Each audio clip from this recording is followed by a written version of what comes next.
Facing a midlife crisis? Find courage in everyday women's stories. Subscribe to Resilient Women Rising. The manila envelope felt like a weight of betrayal in Lenora. Calloway's trembling hands, 47 years old, with strands of silver threading through her once chestnut hair, she stared at the redundancy notice that would change everything.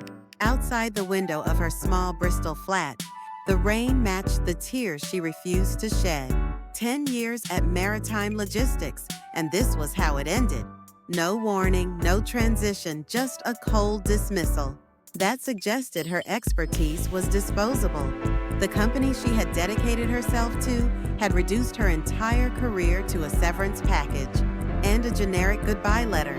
Her reflection in the rain-streaked window told a story of quiet desperation.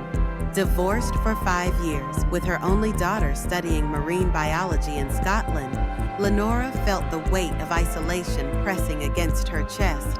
The savings account that was supposed to secure her future was already thin, stretched by unexpected medical bills and the cost of helping her daughter through university. But Lenora Calloway was not a woman who broke easily. Growing up in a working-class family in Bristol, she had learned resilience from her grandmother, a woman who had navigated post-war challenges with nothing but determination and creativity.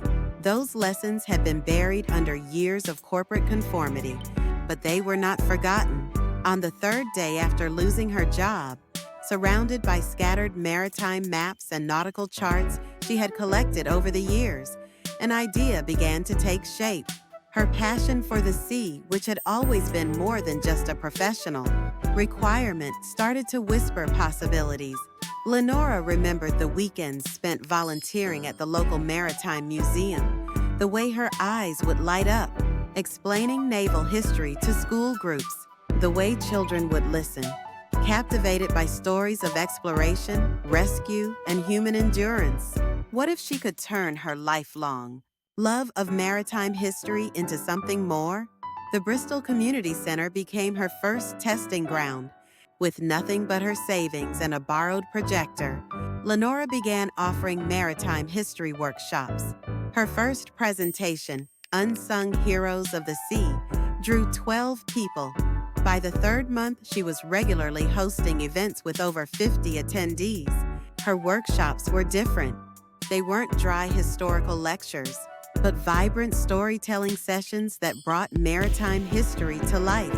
She spoke of lighthouse keepers, who maintained hope during storms, of rescue missions that defied impossible odds, of women who had navigated challenges far greater than her own. Word spread, local schools started inviting her for special presentations. The Maritime Museum, where she had once been a weekend volunteer, offered her a part-time educational coordinator position.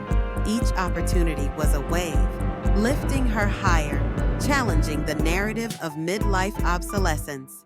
But Lenora wasn't just rebuilding her career. She was creating a community, a group of retired sailors, maritime enthusiasts, and local history buffs began gathering around her workshops. They shared stories, supported each other, and slowly transformed into a tight-knit support network. For many of them, like Lenora, these gatherings were more than just historical discussions. They were lifelines. 6 months after losing her corporate job, Lenora launched Maritime Memories, a small social enterprise that offered historical walking tours, workshops, and educational programs. She partnered with local schools, tourism boards, and community centers, creating experiences that were both educational and deeply personal. Her daughter, Emma, returned from Scotland during the summer, eyes wide with pride. "Mom," she said, watching Lenora lead a workshop about female lighthouse keepers, "you've found your lighthouse." The metaphor wasn't lost on Lenora. Like those steadfast lighthouse keepers of old, she had become a beacon not just guiding ships, but illuminating paths for others navigating their own storms. By the end of the year, Maritime Memories had become a recognized community resource. Lenora was invited to speak at regional conferences, her story of reinvention, inspiring other midlife professionals facing unexpected transitions. Her redundancy, once a moment of profound loss, had become the unexpected catalyst for a life more fulfilling than she could have imagined. She hadn't just survived, she had discovered a purpose that resonated far beyond a corporate job title.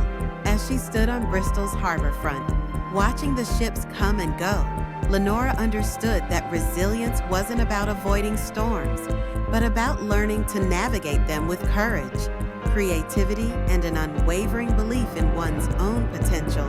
The sea had always been her greatest teacher. Now she was teaching others